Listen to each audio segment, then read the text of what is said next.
Procès coup d'État, le meilleur pour nous serait d'obtenir un acquittement et le pire d'avoir la sentence de mort. Avocat de Marcel Malanga, fils de Christian Malanga était ce vendredi 5 juillet 2024 devant le tribunal militaire garnison de Kinshasa Gombe siégeant en audience foraine à la prison militaire de Ndolo, dans le cadre de poursuite de l'instruction de l'affaire du coup d'État manqué et de l'attaque de la résidence de Vital Kamerhe.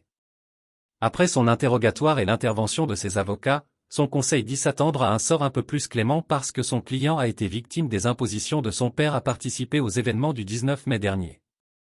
À l'allure où avancent les audiences, nous sommes tous spectateurs et nous nous attendons à ce que notre client puisse bénéficier d'un sort un peu plus clément et donc nous le laissons entre les mains de Dieu et entre les mains de la justice, a dit à la presse Maître Sylvain Bikeyi, avocat de Marcel Malanga. Selon le tribunal, les prévenus encourent la peine de mort. Mais qu'est-ce que Maître Sylvain Bikeyi qualifie de sort clément?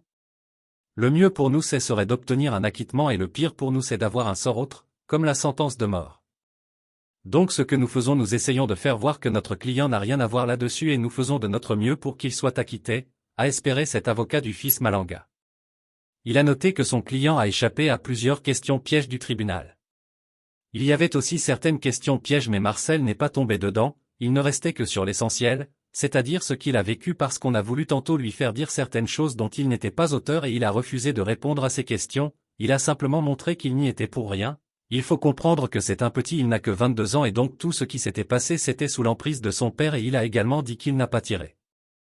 Lorsqu'ils étaient à la résidence de Vital Kamerhe il n'a pas non plus hissé le drapeau New Zaïre comme on a tenté de le dire.